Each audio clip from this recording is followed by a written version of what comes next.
नमस्ते दोस्तों, अगर आप हमें आगे बढ़ने में मदद करना चाहते हैं तो कृपया हमारे वीडियो को हाइप करें।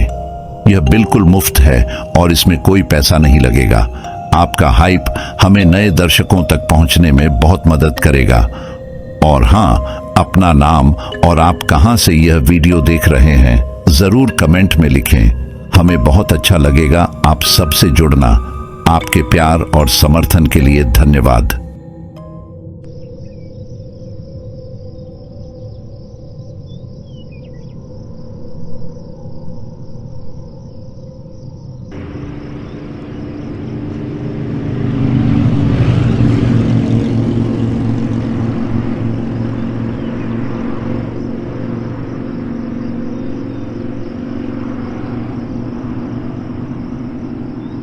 आधी रात का सन्नाटा था। रहीम की मोटरसाइकिल सुनसान सड़क पर तूफान की तरह भागी जा रही थी। वह सालिमपुर से अपने घर लौट रहा था, जहां उसके दोस्त की शादी थी। उसने शाम को ही निकलना चाहा था, पर दोस्त के जोर देने पर खाना खाकर जब वह निकला तो रात के 11 बज चुके थे। हालांकि उसके दोस्त ने उसे रात रुकने के लिए कहा था, पर वह नहीं माना, क्योंकि अगले दिन उसके अब्बू को डॉक्टर के पास ले जाना था।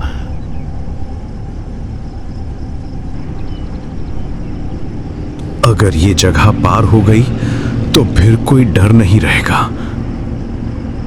अचानक हेडलाइट की रोशनी में उसने देखा कि कब्रिस्तान के गेट पर एक लड़की खड़ी है। वह हाथ उठाकर उसे रुकने का इशारा कर रही थी।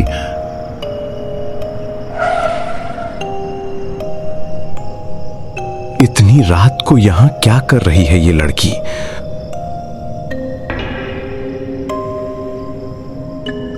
क्या चाहिए? आपने बाइक क्यों रोकी? आप शामपुर जा रहे हैं ना? क्या आप मुझे आगे तिराहे पर छोड़ देंगे? लेकिन आप इतनी रात को यहाँ क्यों आई थी? मेरी बहन बहुत दिनों से बीमार थी। आज शाम को उसकी मौत हो गई। क्या हुआ था उसे? और आप यहाँ अकेली क्यों हैं? उसे पहले कोरोना हुआ था, फिर वो ठीक हो गई थी, इसलिए मरने के बाद कोई हमारी मदद करने नहीं आया। मैं उसे दफनाने आई थी, पर कब्रिस्तान बंद मिला। अब वापस लेकर जा रही हूँ। ये सुनकर रहीम का शरीर कांप उठा और पसीना छूट गया। एक लड़की होकर आप लाश दफनाने आई हैं? हाँ, हमारे घर में कोई मर्द नहीं है। हम 2 बहनें ही रहती थीं। अब वो भी मुझे छोड़कर चली गई। मैं अकेली रह गई। रहीम को लगा कि कुछ गड़बड़ है। आपकी बहन की लाश कहाँ है? वो देखिए, उस पेड़ के नीचे। रहीम ने देखा तो एक लाश कफन में लिपटी हुई थी। उसे बहुत बेचैनी होने लगी। यह जरूर कोई चाल थी। मुझे माफ करना, मैं आपको और लाश को ले नहीं जा सकता। क्या तुम मुझे और इस लाश को यहाँ छोड़कर जा रहे हो? तुम तो बड़े कायर निकले। मैंने सिर्फ तिराहे पर छोड़ने को कहा था, जो ज्यादा दूर नहीं है, फिर भी तुम डर गए। नहीं, मैं नहीं कर सकता। मुझे माफ करना। ठीक है, पर इसका नतीजा अच्छा नहीं होगा। आगे तुम्हारी जान खतरे में है। जाओ। रहीम तुरंत बाइक लेकर कब्रिस्तान से बहुत दूर चला गया।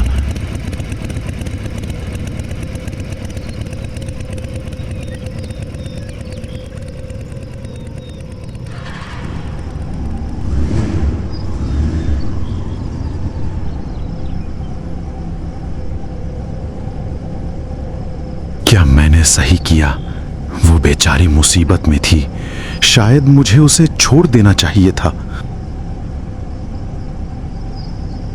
उसे बार बार लड़की के शब्द याद आ रहे थे। उसने बाइक रोकी और वापस मुड़कर कब्रिस्तान की तरफ जाने लगा।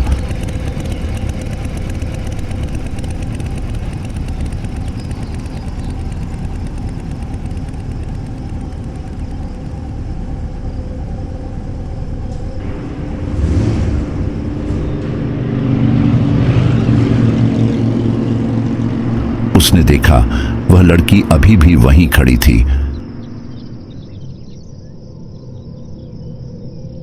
मुझे पता था आप वापस आएंगे।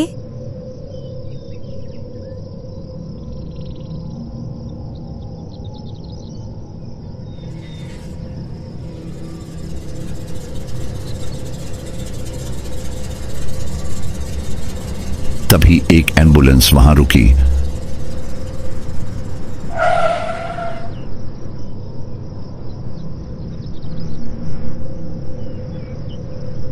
क्या आप लोग लाश दफनाने आए हैं?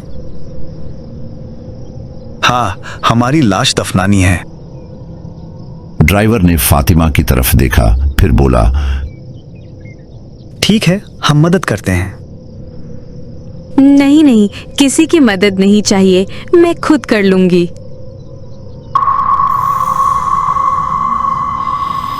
कब्रिस्तान का गेट खुला।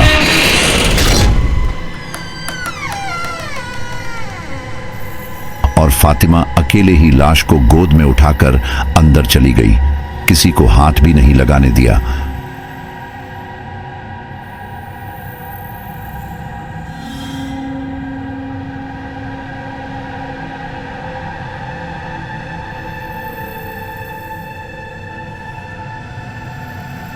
यह अजीब है, लाश उठाने के लिए 3-4 लोग लगते हैं, ये अकेली ही ले गई।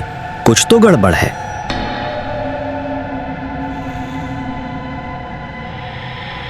लाश दफनाकर सब बाहर आए।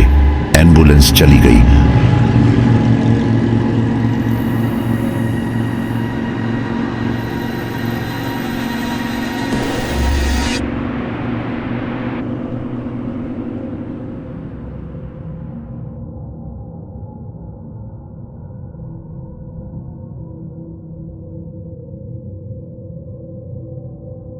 ड्राइवर क्या कह रहा था? कुछ नहीं, चलिए मैं आपको तिराहे पर छोड़ देता हूं। फातिमा बाइक पर बैठ गई। रहीम ने तेजी से बाइक चलाई।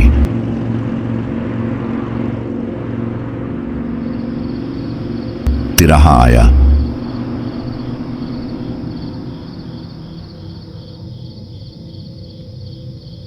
आप यहीं उतरेंगी? हाँ, यहीं।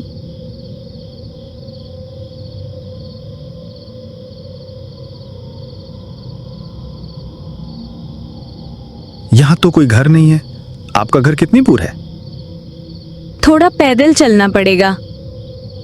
रहीम को लगा कि इतनी रात को उसे अकेला छोड़कर जाना गलत होगा। ठीक है, मैं आपको घर तक छोड़ देता हूं। बहुत मेहरबानी होगी। बाइक कच्ची सड़क पर झाड़ियों के बीच से गुजरने लगी।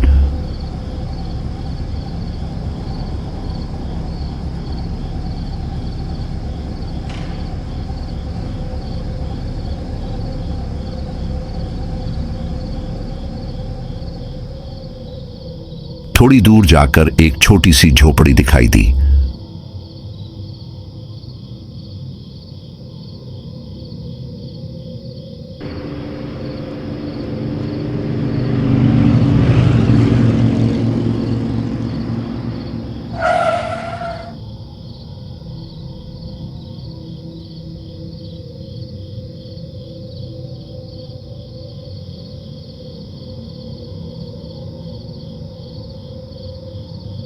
रहीम ने जाने की इजाजत मांगी। रात बहुत हो गई है, मुझे घर पहुंचना होगा। आपकी मेहरबानी, लेकिन इतनी रात को मत जाइए, यहीं रुक जाइए, सुबह जल्दी निकल जाइएगा। नहीं, मेरे अब्दू को कल डॉक्टर के पास ले जाना है। ठीक है, पर आगे का रास्ता खतरनाक है, वहाँ चुड़ैल रहती है, वो आपको नुकसान पहुँचा सकती है। इसीलिए कह रही थी यहीं रुक जाइए, घर में कोई नहीं है, मैं अकेली हूँ। रहीम को उसकी बात में कुछ अजीब लगा, पर वह मना नहीं कर सका। ठीक है। बाइक खड़ी करके वह झोपड़ी के अंदर गया।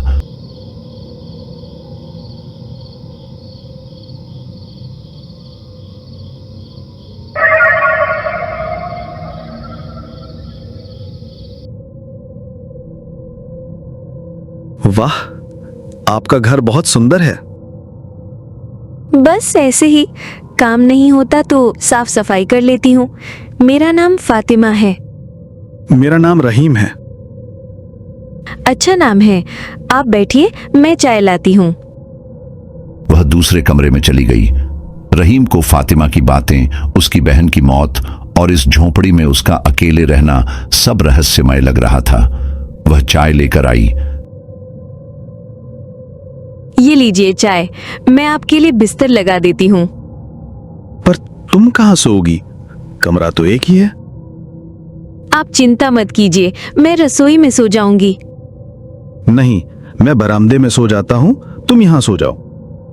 नहीं, सुबह बहुत ठंड होती है, आप अंदर सोइए। इस कमरे में एक तख्त भी है, मैं उस पर सो जाता हूं, तुम पलंग पर सो जाओ।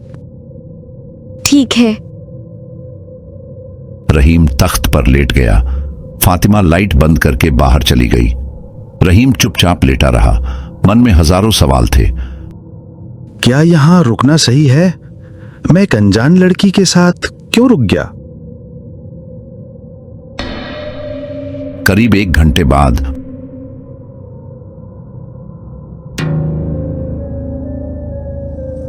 फातिमा वापस आई। उसने एक पतली नाइटी पहनी हुई थी। फिर फातिमा धीरे धीरे उठी और रहीम के पास आई। वह 4 पैरों के बल पर उसके ऊपर चढ़ गई। रहीम की आंखें थोड़ी लगी थीं, लेकिन उसे अपने ऊपर किसी की मौजूदगी महसूस हुई। उसने आंखें खोली और फातिमा को अपने ऊपर देखकर चौंक गया। ये क्या फातिमा, तुम यहां क्या कर रही हो? हाँ रहीम, कुछ नहीं, बस तुम्हें थोड़ा प्यार करने का मन कर रहा है। मतलब नहीं नहीं, ये सब ठीक नहीं है, तुम अपने बिस्तर पर जाओ। डर लग रहा है, अब नहीं लगेगा। फातिमा ने अपना चेहरा रहीम के गाल के करीब ला दिया। कैसा लग रहा है रहीम? ये सब सही नहीं है फातिमा। सब ठीक है, बस तुम चुपचाप लेटे रहो। अचानक उसने उसकी गर्दन पर जोर से दांत गड़ा दिए। रहीम हाथ पैर पटकने लगा। ये क्या कर रही हो? दर्द हो रहा है, मुझे छोड़ दो। रहीम ने अपने दोनों हाथों से उसका चेहरा धकेल कर ऊपर किया और तभी उसका भयानक चेहरा देखकर वह सिहर उठा।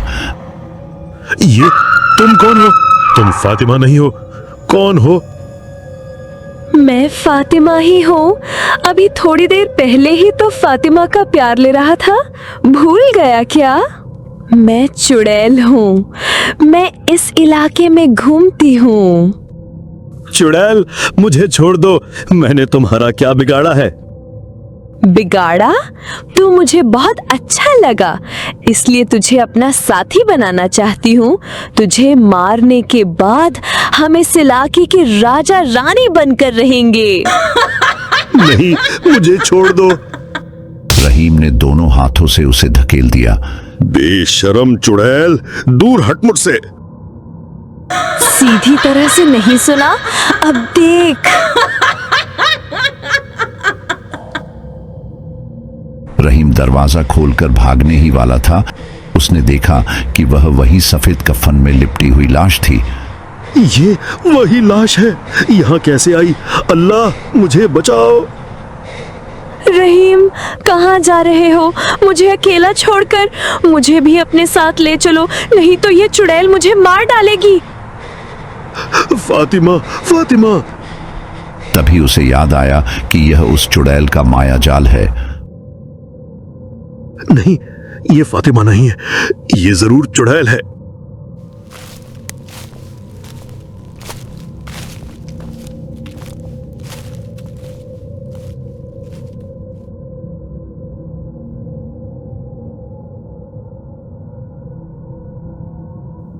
और कितनी दूर भागेगा? आज तुझे खत्म करके रहूंगी। रहीम भागते भागते थक गया। तभी उसे सामने एक खंडहर दिखाई दिया। वह किसी तरह उसके पीछे जाकर छिप गया।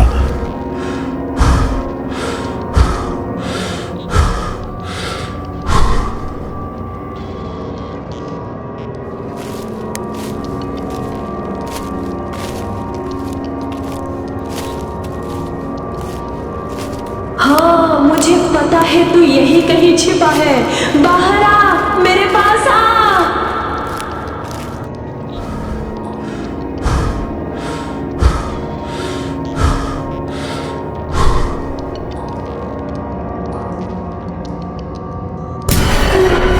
कहा था ना तुझे अपना साथी बनाऊंगी, कोई तुझे मेरे हाथों से नहीं बचा सकता। डर के मारे रहीम का गला सूख गया था और वह थरथरा रहा था। चुड़ैल ने अपने हाथों से उसका गला दबा दिया।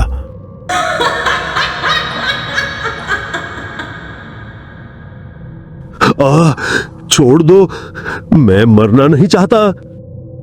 वह धीरे धीरे अपना मुंह उसकी गर्दन के पास ले गई और ठीक उसी समय सुबह की अजान सुनाई दी।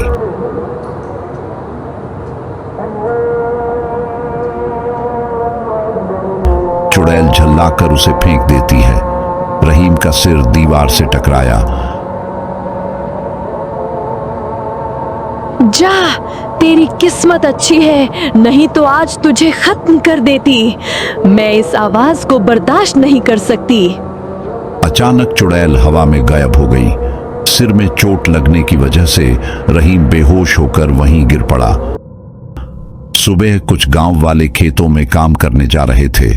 उन्होंने खंडहर के पास रहीम को बेहोश पड़ा देखा। यह लड़का यहां क्यों पड़ा है? उन्होंने उसके चेहरे पर पानी छिड़का तो उसे होश आया। नहीं, मुझे मत मारो, छोड़ दो। कोई तुम्हें नहीं मारेगा। क्या हुआ था? रहीम को होश आया और उसने सारी घटना बताई। हां, इस इलाके में चुड़ैल रहती है। वह माया दिखाकर लोगों को फंसाने की कोशिश करती है। तुम्हारी किस्मत अच्छी थी कि कुछ नहीं हुआ। ध्यान से घर जाओ। उन्होंने उसकी बाइक ढूंढ कर दी। रहीम तुरंत बाइक लेकर घर चला गया।